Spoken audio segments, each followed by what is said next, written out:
And early. No, you come in early anytime. Hi, everybody. Happy Thursday. My name is Malika Albrecht, and I'm the founding editor of Redheaded Stepchild. And I see somebody, Julian's here. Oh, good. Thanks for letting him in, Karen.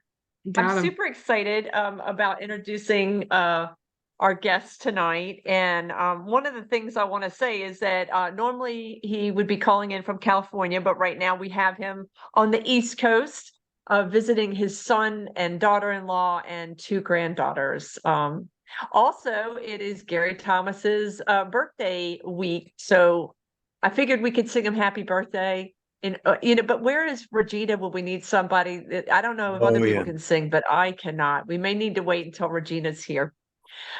We've been having a great discussion, and so look through the chat section for a link on how to buy Gary's newest book, and then also about an upcoming workshop with Susan Rich. I will make sure that those get in there. Thank you so much, Gary. I'm super excited tonight. Gary Thomas grew up on a peach farm, and we were talking horses before we got started. He also grew up with horses. The peach farm was outside of Empire, California. Prior to retirement, he taught eighth grade language arts for 31 years and junior college English for 7 years. He has presented poetry workshops for literary organizations, festivals, and conferences. His poems have been published or soon to be published in the Comstock Review, MockingHeart Review, Blue Heron Review, Split Rock Review. I love Split Rock, and Book of Matches, among many others. He is a founding member of the Modesto-Stanislaus Poetry Center, a member of the Curriculum Study Commission and the Stanislaus County Writing Group, known as the Licensed Fools. Oh, good. Regina's in the waiting room. You had to grab her. Hey, all right. His full-length collection, which he will be reading from tonight, All the Connecting Lights, was released in August 2022 from Finishing Line Press. And he's holding up the cover right there. Gary, thank you. I am going to spotlight you now, and I'm so glad you're here. And happy birthday. We'll sing it afterwards, though. Nope, thank you. Thank you. Well, I'll start with the very first poem in the book. All the Thinking is About, after Robert Hass's Meditations at Lagunitas. All the old thinking is about the night you figured you would not outlive. That shame you would never put right, the damage beyond any dawn's darning. All the next thinking is about amends you feared to make to those you might not forgive, might stare into you and see who you were, but you know you must try. All the thinking in this instant is about what is needed, barely more than breath, not quite clever enough yet to form full sentences, but willing and without regret. I forgot to start my clock, so Malika, I'm counting on you. Okay, as Malika said, I grew up on a peach farm, and this is a poem about that, being 10 years old on a peach farm. And there were birds on the riverbank in 1958, singing and setting up shop for the day's business of swooping and stealing from our orchards the first fruits, bitter and unforgettable, thoroughly intoxicating. And there, glinting in the first really hot day, empty white port and Tokay bottles, abandoned on levees, clear evidence of last summer's harvesting. Here and there, I can see where they were. Men who climbed ladders and bent low. Women who were quiet, nursing babies in old cars. Older kids learning to pick and fill pails. Dust always drifting, clinging to their voices. And there were dark songs in the morning. Mockingbirds and magpies taunting, daring the sky to outsing them, swearing by all rivers and canals they knew that this spring was theirs, and there was no one who could argue, no one who was not already drunk on dawn and ready to float among trees, choosing the likeliest peach, the perfect time for songs always there.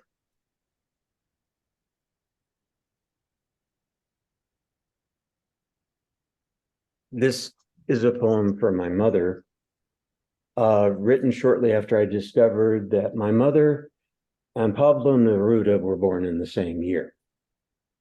So this is dedicated to both of them.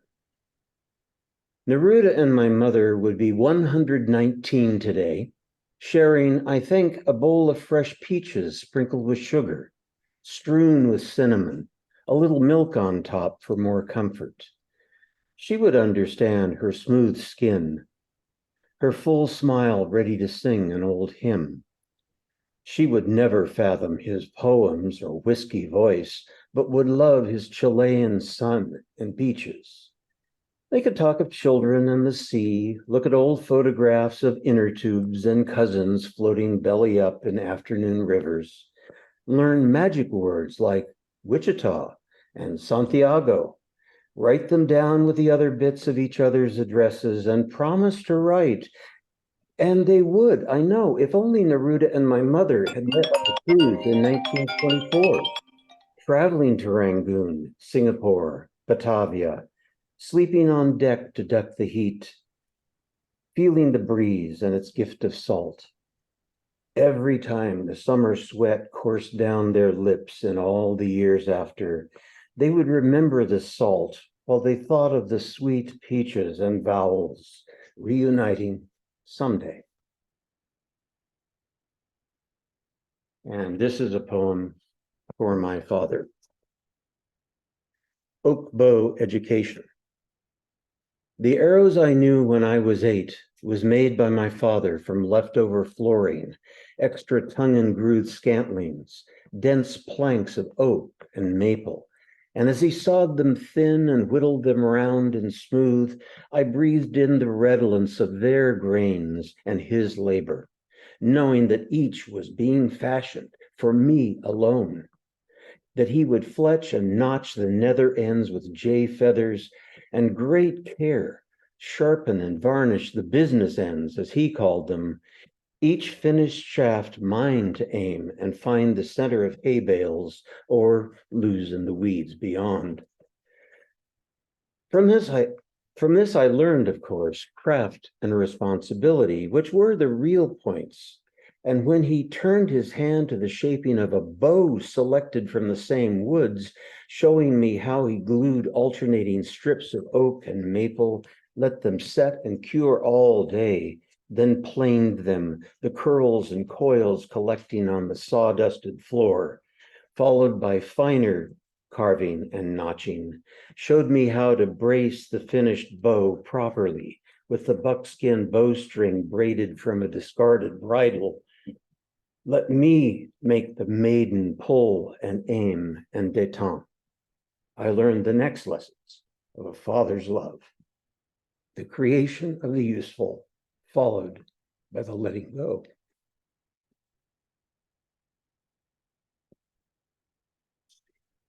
Okay,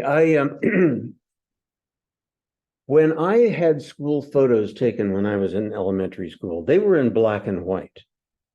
And my mother decided that what I needed to do for a school photo was wear a suit with a bow tie and a crew cut.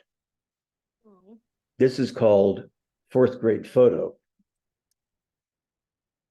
I am ugly. I am 9 and ugly. I am 9 and ugly in a crew cut.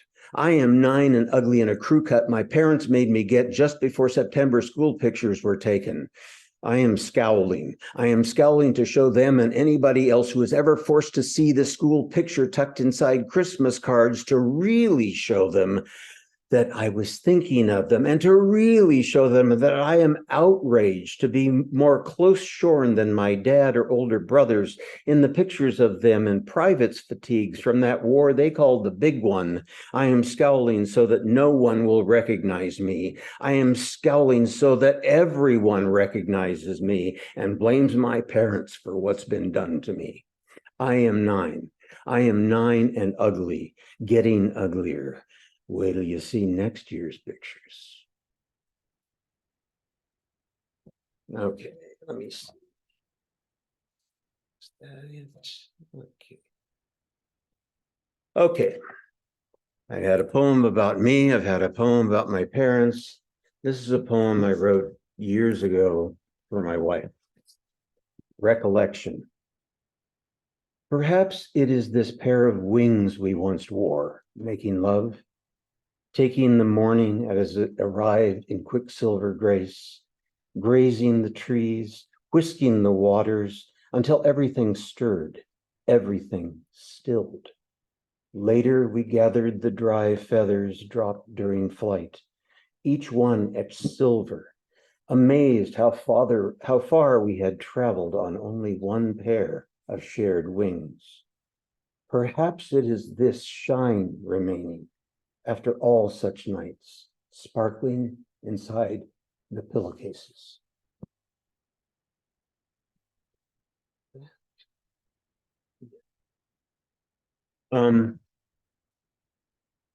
This is a poem called Integers.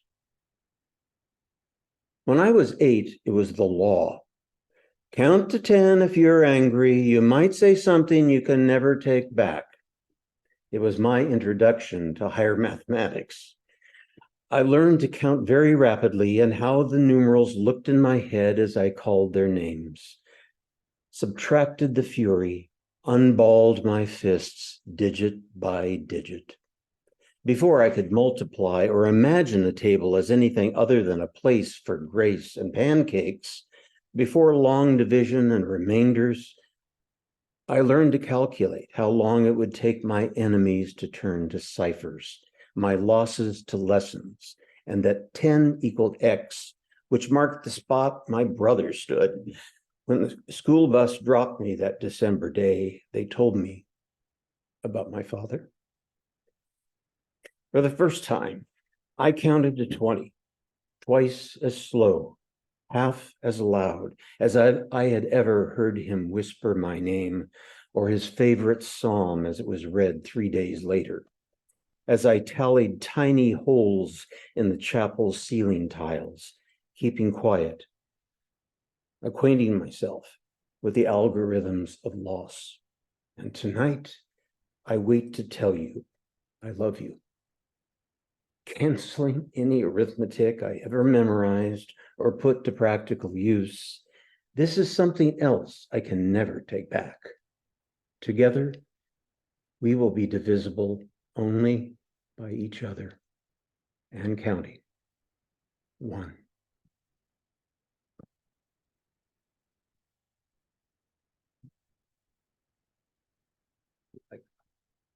What happens when you have too many flags? When I was 13, I not only hit puberty, I hit my first grand mal seizure. I have epilepsy. And this is a poem called On Being Caught and Falling Down. Because this comes from the title of a book called The Spirit Catches You and You Fall Down, which is the Hmong explanation of epilepsy. Tickle, tremor, tongue still, eyes swallow all they see inside, all that lights the outside. First hits, whiffs of adolescence, my full share of grand mal seizures, unseemly treatments, electroshock sessions with the bit in my teeth, a quack psychiatrist scratching cold notes, winding down to petit mal, lightheaded a minute a month or so, and so passing through to the episode this morning. Unlike you, not blacking out or seizing, more like stepping into gray waves of grand electricity, someone picking me up by the shoulders, rotating me gently, horizontally, 360 clear degrees, so I can see all around me. It gets my full attention. In a moment, things gone dormant awaken. Headline already attached. Seizure shakes hands with Satori, and I am livid because I do not want to fall down that rabbit hole again. Do not want to relearn the lesson that will save me from myself. The alerted, the startled, the irate, the sedated. But I relent at last and bring this epileptic news from one who has been caught too often. We abandon as much of the anger as we can stand and still live. Fear and resentment at lips' gates. Let gods play their parts.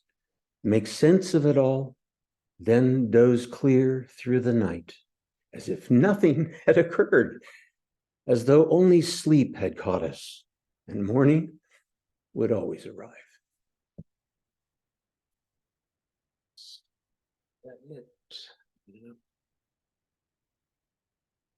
Okay, I was a teacher, 8th grade language arts for 31 years, and every day for 31 years, I shared a poem with my students, except for those days when I had to administer standardized tests. I grew to hate those, particularly the bubble kind. And as my students were one year, doing their bubble tests, I imagined what can be going on in their heads. So this is kind of from their perspective. It's called Even This Day, and it opens with a quote by Kenneth Patchen. If a poem can be headed into its proper current, someone will take it within its heart to the power and beauty of everybody. But before that happens, we will sit in lines of 6, all facing the front, our eyes focused on our booklets, our sheets with small circles, our pencils grinding pockmarks hard into the faces of our desks. We will pretend, for familiarity's sake, that any of this matters, that our time is well spent, that if we were to connect the dots, a poem about architecture would appear, perfect in its geometry and reason, beautiful and strong as a cathedral, a cataract of stone and holy water. Anyone reading this after we have done breathing should know we were as alive as if we had been singing or drifting on small rafts, heading downstream, staring straight above at all the connecting lights. Okay, where am I? Okay, I wrote this poem during the Syrian civil war. And within 1 week, there was the Battle of Aleppo in its umpteenth day. There was an earthquake in Italy, and there was a flood in Apalachicola, Florida. It was called. The whole town was homeless. This was the clock tower, bell tower, comm tower, water tower, minaret where they waited to meet. This room was where they were after that. This restroom arch held the huddled strangers from more harm. This classroom thrived with 3rd graders, poets, engineers, whispers about a paper, a test, an invention, another drill. These were pleated skirts, sneakers, ball caps, balls about to be inflated before the bell, the klaxon, all the metal human sirens sounded in time or too late. This could have been Amatrice, Aleppo, Apalachicola. This is anywhere plans and their opposites meet. Move on even though, make anything human and in common.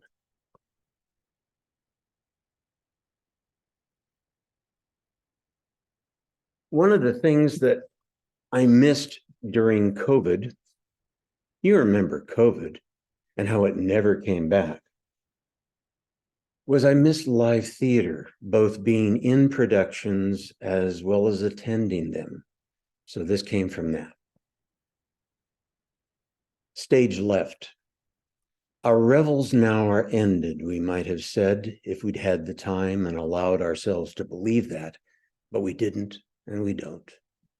What we did was strike the set, rack the props, mop the floors, lock the stubborn doors for now. We are a community of characters and part of another that needs us to wait in the wings a while until all the curtains we're using can be raised. Past seasons' ghosts stand ready for their cues. Willie Loman waits to be told he's been let go. Tom Joad will learn how long dust takes to settle. Dee Dee and Go-Go stand by a bare tree. Can't go on. Go on.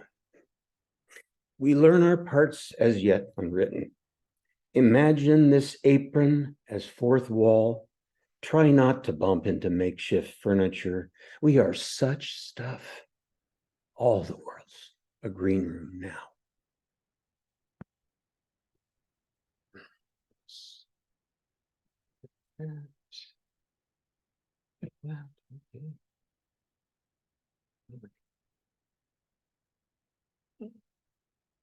I am sorry. Did that. Okay. I'm missing some, but this is called, well, I should tell you. A few years ago, I attended an open mic that was mostly young people.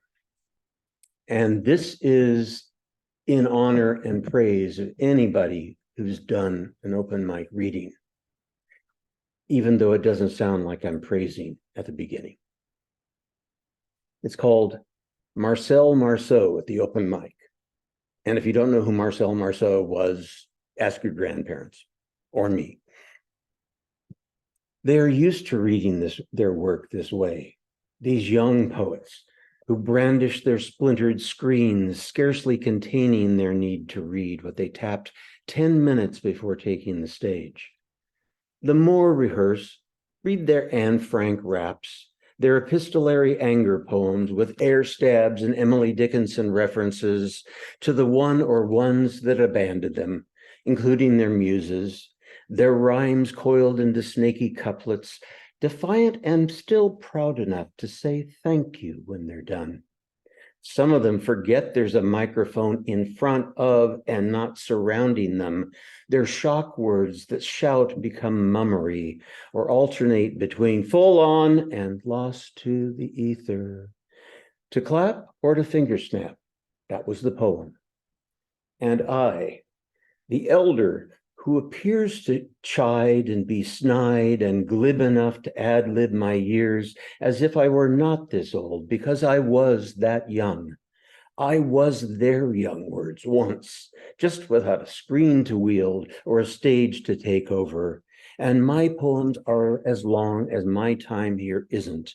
And this poem wants to say to them, your voice is worth your best words. If you can truly believe that, if you can stand to listen to mine, and finally for now, I promise I will listen deep for yours. Then some more again. Let's see. Now I'm having trouble remembering if I read all this. I've read a lot. Where am I at for time, Malika? You're doing fine. Keep going. We're having fun. Okay. Okay, then I'm going to read some newer poems, not from the book. Newer poems. As I was telling Malika, I sometimes have to winnow my books, my poetry books, and usually those mean I give them to friends or strangers. But there's a skill that I often don't have when it comes to winnowing down books. So this is called On Winnowing. First, be furious, keen, fired up after over pruning a snarly stone fruit tree. Stand grimly facing your 5 raw wall bookshelves and 4 pressboard bookcases overstuffed with 50 yards of poetry. Scan titles and names. See if you remember reading these, might want to again or ever. Ask yourself if anyone would. Insert size here. Find yourself inside this forest. Sit down slowly, softly, eyes closed. Anything emanating from the afterglow of Blake? Oliver's wild geese announcing your place as you follow Stafford's thread? Are you embers now, inhaling years of book pollen, but still able to chase evidence of dog-eared truth beyond puny facts? Do you drift off pre-dreaming ocean? If so, do this next. Slide such volumes an inch toward you. Stroke the spines as if conjuring lines and stanzas you can't live without. If not, yank the ones that lecture like your least prized pedagogue. Place, not fling them in an unused banker's box, elegizing the loss of them as you notice there is now more room for other poetry. The mound beside your reading chair, the stack crammed into your magazine rack, and those you haven't ordered yet. Maybe you're through with last month's poetry reviews as well. All the grain that there was now implanted, assimilated at last. Enough with threshing your library for now. Admire all trees, gather peaches, recite the water. As I was telling Malika early, for the first time in my life, near the 1st of September, I caught COVID. And so it was an interesting 2.5 weeks of, having 5 to 10 minutes of lucidity at a time. And meanwhile, being engaged in a 12-day set of poetry prompts and shares. So I got 12 poems in 12 days and watched a whole lot of Doctor Who. So this is called Know Nothing, after Jane Hirschfield's Today When I Could Do Nothing. Last Thursday, I could do nothing but squint and pretend a woodblock vice was not crushing my skull. 2 alien pincers were not popping my eyes. That evening was nothing but waiting for the cough to quit kneading my chest out through my ears as gravel and glue rendered my parts of speech. Aimless instants inserted themselves, wrenched me into remembering friends 1, 2, 3 years back who could do nothing except mask up and sterilize vegetables, unanswer front doors, learn Zoom, order Amazonian gewgaws, make believe they weren't sick of hearing, this is new normal. Way back then, I bragged I was double boosted. Nothing to do but allow vaccines to be elixirs, while I gradually nearly forgot how my only remaining brother succumbed. My longtime friend Lola surrendered, said, too much fun one final time. This weekend passed, I passed through an array of 8 veils, buckram, sackcloth, flannel, muslin, gauze, lace, fairy feather, gossamer, one more than Salome, I thought, as I did nothing, save dream I could dance through barricades of bougainvillea thorns. Monday and yesterday, I watched nothing aside from a couple seasons of Doctor Who, expecting, if not revelations, at least wibbly-wobbly, timey-wimey replies from universes I'd not kept in touch with lately. This dawn, I woke to nothing like an answer, unless gratitude for the odd full breath is. That ain't all, but that ain't nothing.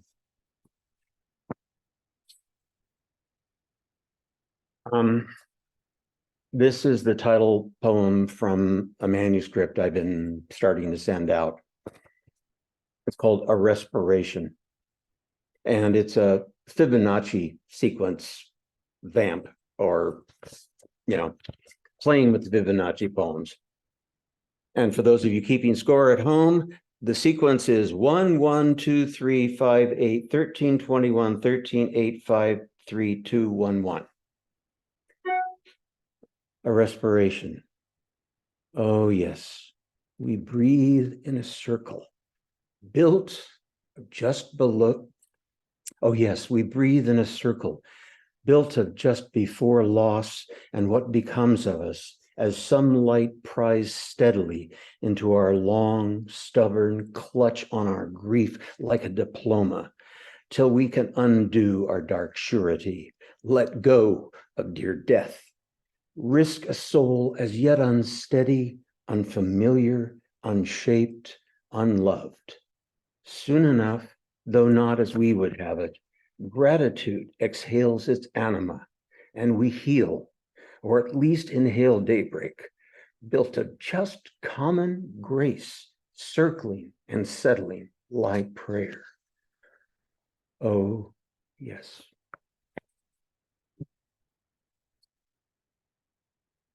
And this is a poem called Pre-Epilogue. In my youth, I was asked, "How do you see your future?" Fuzzily, I replied, more as smart-ass quip than insight, foresight, or short-sighted chimera. In truth, I almost bragged at 20 I'd never see 45, as I couldn't imagine me now, grizzled, shuffle-brained, still at whatever odd present tense this is. Tomorrow, I'll celebrate the life of a cherished friend by reading a sonnet I wrote for her, tell others assembled of her undaunted heart that sang through pain. Today is fuzzy. I still have friends who put up with me, and fear of a future that is all too clear is nowhere in sight.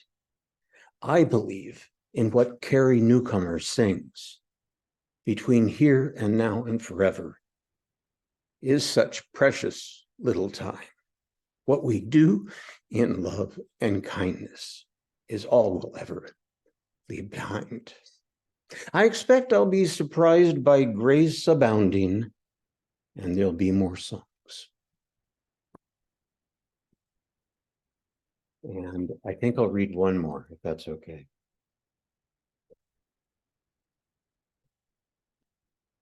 This was written a few years ago when my 4-year-old granddaughter, Orly, whose name in Hebrew means my light, was bopping around with a Muppet balloon. And I just started to imagine, wow, what if I could just have a standing desk in front of my granddaughter? So, in which I imagine writing at a standing desk, cobbled from the bifold closet door that needs painting most, unsprung from its hinges and placed on the 5th rungs fashioned from wooden peach ladders set just so, typing on my 42-pound 1917 Underwood herniator bought for $50, praying its actions and my own sync for once. My ad-libbed escritoire bows in the middle from the metal beast's heft as I pummel out a couple stanzas built of yesterday's inertia until the entire assemblage becomes a trampoline of 30-pound paper, brimful coffee mug, Eberhard Faber eraser, and pocket thesaurus.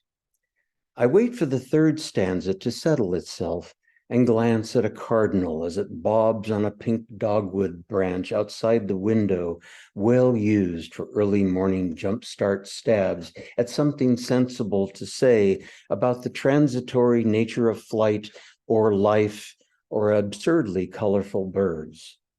The 4th stanza starts with images of Muppet balloons chasing and replacing the ladders, the typewriter's innards now transparent as vials of new ice, everything afloat and alight with alternatives to the familiar lap desk, laptop, lack of luster or leisure domain, alive with the ready wonder of what may happen next. Thank you. Thank you so much. That was amazing. You're going to have so much fun with the comments. People, if y'all want to unmute, please feel free to do so. Yay. Yes. Wow. I know. Wow. There's so much that I saw something that Kim wrote that made me think you might have a question, Kim, about some of the process or the way. I'm trying to find your quote. It was just so beautiful what you said, the insight. Trying to find it. Yeah, and almost all of us put down the creation of the useful followed by the letting go. Yeah, there were some such gorgeous lines that it was hard not to. It's like, well, I got to focus, but I want to write this down because I don't want to forget it. I think for me, one of the things that I really enjoyed was your attention to details. The way you would phrase something was so exacting. I know what it was, Kim. You said in that poem, your restraint is so perfectly balanced. Could you speak to that, Kim? Not really a question, just admiration, that Thank you. there is a incredible emotion pouring out of very contained, restrained phrasing, which is something I admire a lot. So bravo. That's perfect. Thank you. Yeah, that was striking as well. Just I think you're talking about the poem about the father and just how, the craft there is just remarkable. And the restraint is part of what even makes that emotional power so impactful. Yeah. And then also say it again. Oh, I was just gonna say the turn in that poem, having heard it, like there's no other way to do it. It's perfect. But as it's going, it's my goodness, this is a surprise. And to get both of those things in one, yeah, it's craft. It's really amazing craft. Yeah, each word, each sound is intentional. I think that's is what Kathy wrote, and I think that's it's lovely. It's amazing to be witness to that, to seeing how a well-crafted poem just is so perfect. It just makes it so much more powerful. Does anybody have any questions, or we just want to go, yay, Gary, which is fine too. Yeah, I we was could do that. curious how long this collection took because there's a lot in there. Is this like a long period of gestation for this or collecting over the years or? I have been, this is a long-winded way of answering your question, but I have been writing and putting together what I thought would be the perfect book to be, many times, and you know how that goes. Well, maybe you don't, but I am very used to the very kind rejection letters, and for individual poems and for the collection as such, but yes, it was a process. Some of these poems are 20 years old, and some were 6 months old by the time I submitted the final manuscript and submitted it to a lot of places. And I'm very grateful that Finishing Line Press accepted it. And someone told me, it's going to be about 6 months to a year after it gets accepted before they'll even send you the galleys. And I thought, okay, what do I do? I guess I'll just write more poems. So yes, this took a lot of time and, lots of revisions. I'm old enough now to look on revision as one of my favorite parts of the writing process. And sometimes I'll go along with Allen Ginsberg and say first thoughts, best thoughts, but then I find out that Allen Ginsberg had many drafts before Howell was actually accepted. So I feel like I'm in good company. Thank you for your question. I hope I answered it. Yes, very much so. Thank you. I loved your poem about reading all those books. I think that's good advice for any poet.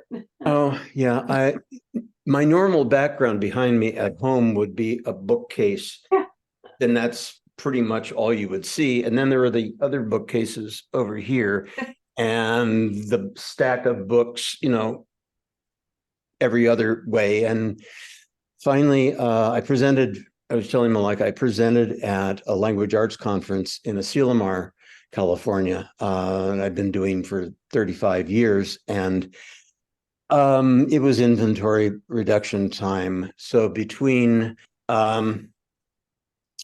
doing that before and this is just after I had got done with COVID, I just took a whole bunch of books with me. So I probably gave away 60, 65 books, just because you have to ask yourself, am I ever going to read this again? Having, sucked all the juice out of it. I think it's time to go on to somebody else. Besides, there's no more shelf space. So Love that idea. And I have to tell you, I am going to be following suit and bringing, some books to North Carolina Poetry Society and passing it along, And I felt too seen by that poem, to be honest. Yeah, it's like, of course, then if I go to a conference, I'm going to buy more books.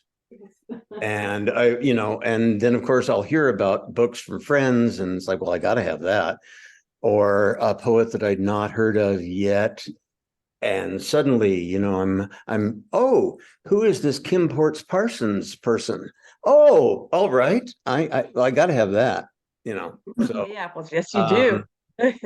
Yeah.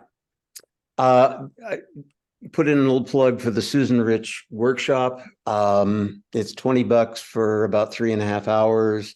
You'll have a good time, and then she'll do a little mini reading. I haven't asked her permission, but I'll put in one other plug.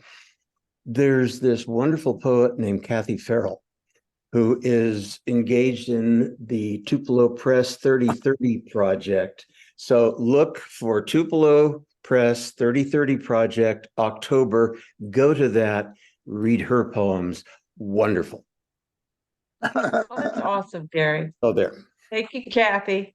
That's awesome.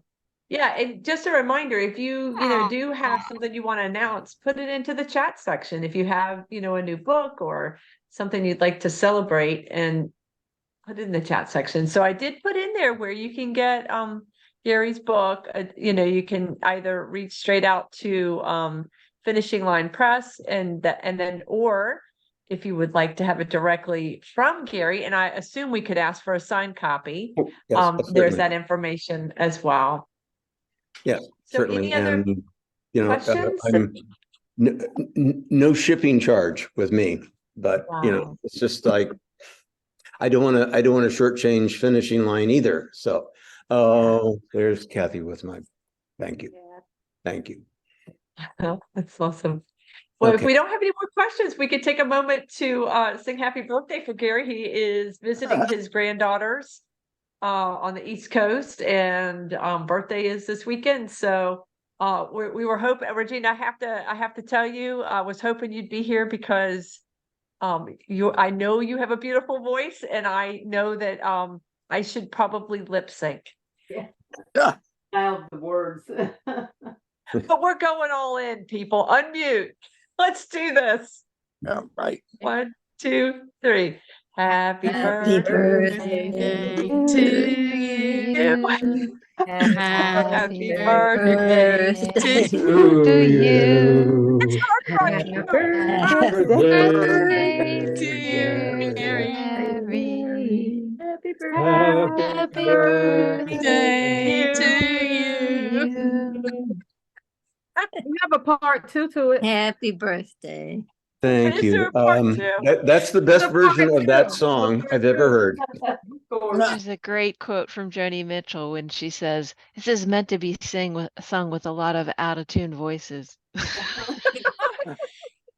Well, we were just following orders then, which would be a first for me, but it's fabulous. Right. So I'm sticking with that. Thank you, Kim. There were, We have, go ahead. I was just going to say, I have a great list of people for open mic, but if I missed anybody, please, shout out to me at some point. I want to.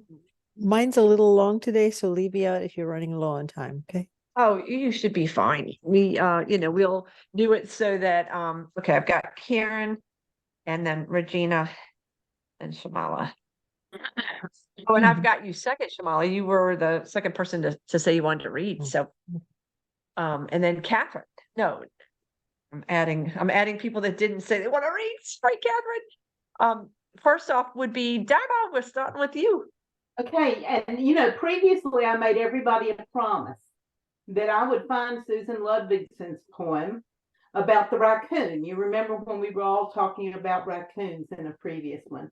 Well, I've been unpacking boxes of books, and I found this one, and it had her poem in it.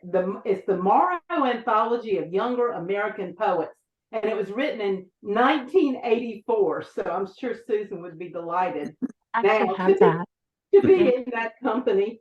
The poem is Man Arrested in Hacking Death Tells Police he mistook his mother-in-law for a raccoon. Every morning she smears something brown over her eyes, already bagged and dark underneath, as if that would get her sympathy. She never slept, she said, but wandered like a phantom through the yard. I knew it, knew how she knelt beneath our bedroom window too, and listened to Janet and me. One night, when again Janet said no, I called her a cow, said she might as well be dead for all she was good to me. The old lady had fur in her head and in her ears. At breakfast, slipped and told us she didn't think the cows would die. Today, when I caught her in the garage at dawn, that dyed hair growing out in stripes, eyes like any animal surprised from sleep or prowling where it shouldn't be. I did think for a minute she was the raider of the garden, and the axe felt good coming down on a life like that. I was privileged to be one of Susan's students at Winthrop. Wow. Well, thank you, Donna, for finding that. Yeah. That's one of the joys of moving, is that you do get to refine things. So yes. Of course, a lot of things get lost along the way where you're like, where is this? Jamala? Okay, well, I will read fast. This is serious, and I hope it's not offensive to anybody, because it's definitely a perspective from the global south, but we have to speak what we speak. But I think it's also funny because the hard stuff in the world is a lot more digestible and easy for us to hear each other if we can laugh at ourselves at the same time. So it's called What to Do. My father, being Malaysian, used to say, what to do, without a question mark. They all did, that World War II generation who lived through spouses and friends dying or interned or released. It was capricious and out of their control. What to do when taken off to the death railway to return as walking skeletons or not to return at all? What to do? Bridge over the River Kwai makes it look as if only whites slaved there. Odd erasure, even in a world of erasures. But 30 years after the war's end, I saw them, was raised by them, those who survived.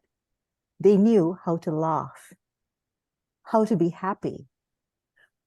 They had the gift. At least that's what I thought when I was young. Now I understand it was painfully chosen wisdom, chosen joy, mourned and accepted griefs and losses that would never pass. But we are Malaysians, so we laugh and go out and eat something.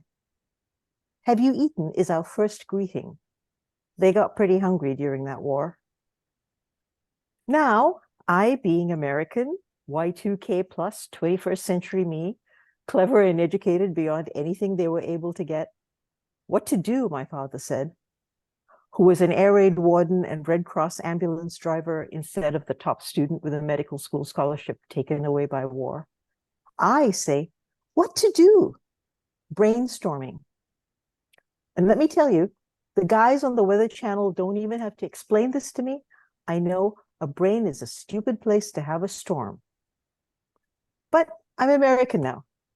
We expect to run the world, and so over and over say, what to do? brainstorming, deciding to save the world when we have no idea. Sorry, I lost my place. When we have no real idea how, instead of laughing or praying or eating or even living. What to do? What to do to choose something good? Joy for all, freedom for all, as we like to say we want, even as we judge friends one way and enemies another, before dividing the world into us and them. What to do to know there is no us or them, no friend or enemy, only those with power and those without, only people who make it into the movie, whose suffering matters, and people who don't. Here's what. You know that thing that happens at Thanksgiving as the pie gets served? Americans do pie perfectly. That quick count of heads and count of pies, and then cutting carefully, serving fairly. Let's do that. Let's cut that power pie again. Toss those colonial, near-colonial, post-colonial seating charts. Recut those gluttonish superpower slices into pie for all, and put everyone at the table. Liberty and justice and pie for all. That's it. Thank you. Damn, girl. Beautiful. Thank you. Yep, pie for all. I mean, you need to be looking at the chat section, Shamala. You thank you for reading that. Thank you for writing it. Cal, I'm headed in your direction.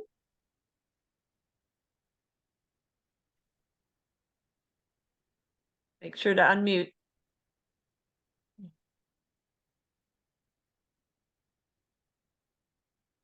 Hey, Cal, can you unmute?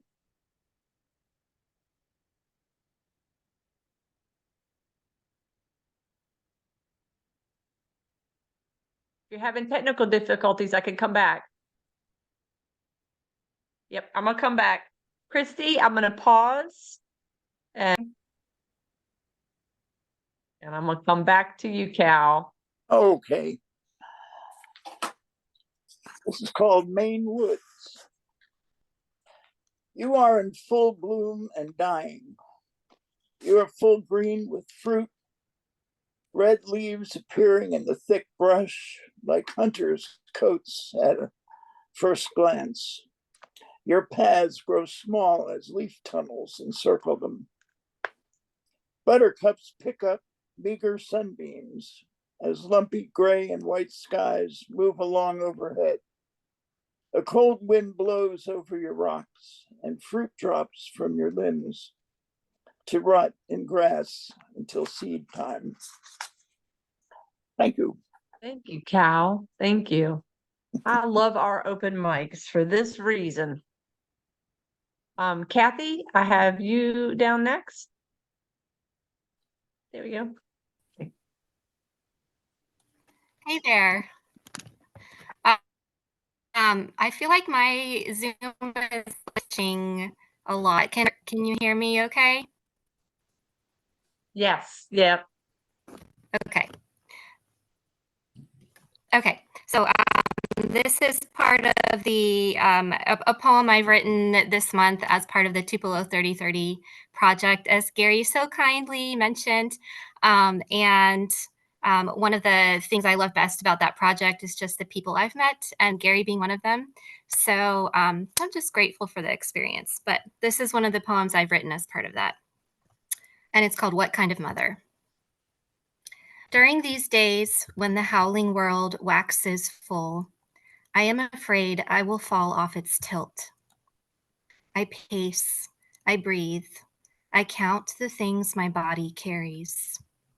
A chickenpox scar, a bruise, the luxury of extra weight, a good 20 pounds, scores notched in bones, tender whispering phantoms, a uterus, tiny cocoons incubating old moons. Everything spills out, lower half numb, waning. They lifted you from a pool of acrid iron tang up onto my chest without cleaning you first. I gathered you to me, slippery, shining, new. You lifted your head, searched, rooted. These days I want to cocoon myself and you, fold us back up together in the wolf moon, just as it was a month before you were born. But what is born of hiding? It's easy to mistake faded pangs for peace. The tilted world has dilated. What kind of birth is this? What kind of mother? Holy smokes. That is gorgeous. There are a lot of comments, Kathy, so make sure you check the chat section. And just a reminder to readers that, you know, just glance there because we tend to be active people here. Yeah. Kim, I'm coming to you. Thanks for the great poems tonight, Gary. Just so wonderful to hear you. Well, I'll share this one. It's coming out in the 14th anniversary issue of Live Encounters in the next couple of days. It's called Companion. Forgive me my singing voice, everyone. Begins with an epigraph. I am on a lonely road and I am traveling, traveling, traveling. Joni Mitchell, All I Want. My face is a fading sign in the funhouse mirror of the iPad screen. I'm watching Joni while chopping onions for the frying pan. Enough for two these days. She's enthroned in a gilded chair at Newport, adored and loving it. Everything comes and goes. She leans in and eases out a deeper version of herself. Famous backup singers grin and the audience sings along, marked by lovers and styles of clothes.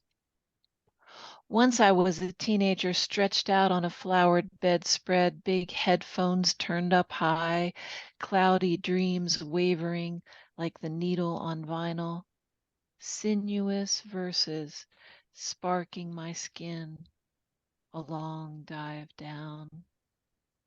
Later, that silky sliding voice poured sunshine into my dorm, filled it with butterscotch, warm as the sweet fire of yearning the night before, chords curving, smoke signaling poems I longed to loop from my own tongue, to honey the world like Joni.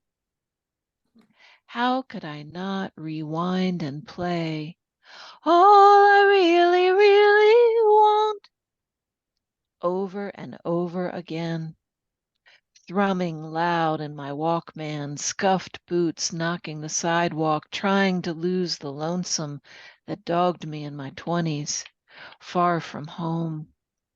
Careful steps over love's cracks in my 30s, picking myself up, telling myself I can choose my life. I can make the life I want, free myself from fear of the empty bed, sleep in my own arms, fly anywhere in my dreams. Joni carries me down the river, sings it fine and dark, high and deep. The liquid of her music buoys me, washes me, and I drift along. I did find someone loving and kind. If I could, I'd turn and push my way back to that tender, searching self. Take her hand, tell her to keep on singing. Tell her to keep one eye on the rear view mirror. Watch how the lonesome falls further behind. Thanks, you all.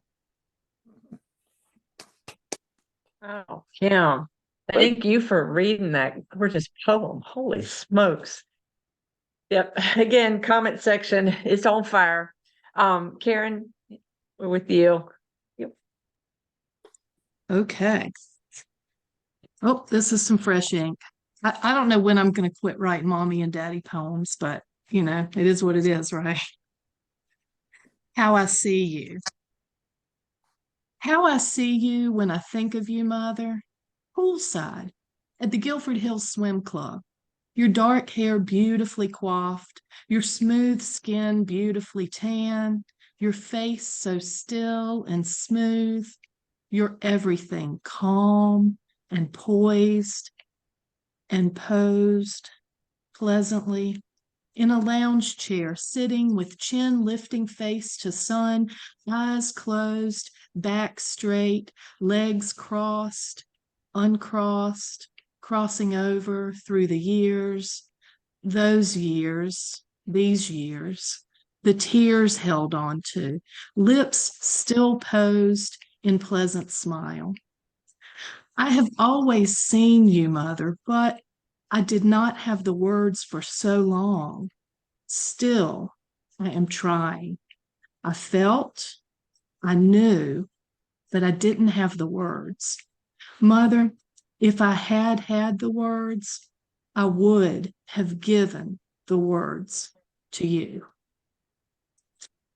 Heron, I hope you never stop doing that. It's like Our it reminded me parents. of yeah, drawing studies, how we walk around something and take different perspectives. So it was lovely. Yeah. Yeah. Regina? Thanks, Monica. Hello, everyone.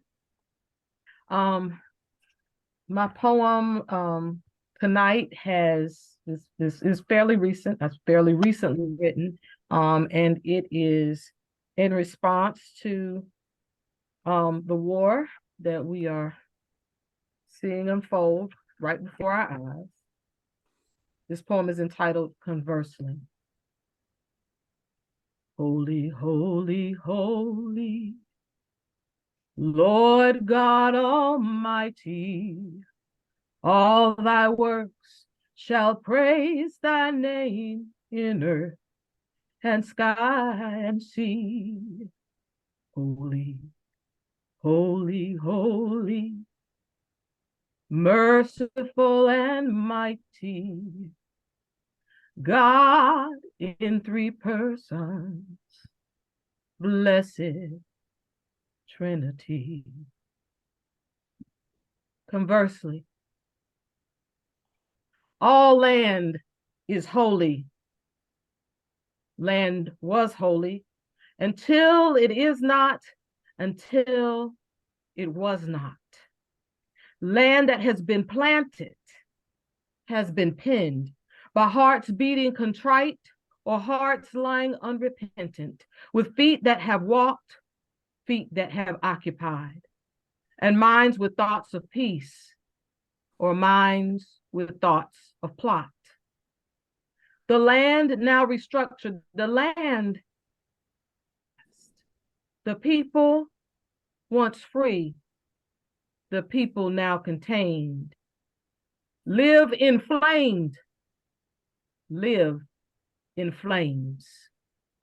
We wonder of war, we wail of death, all of it waged by hands, some clean, some unclean.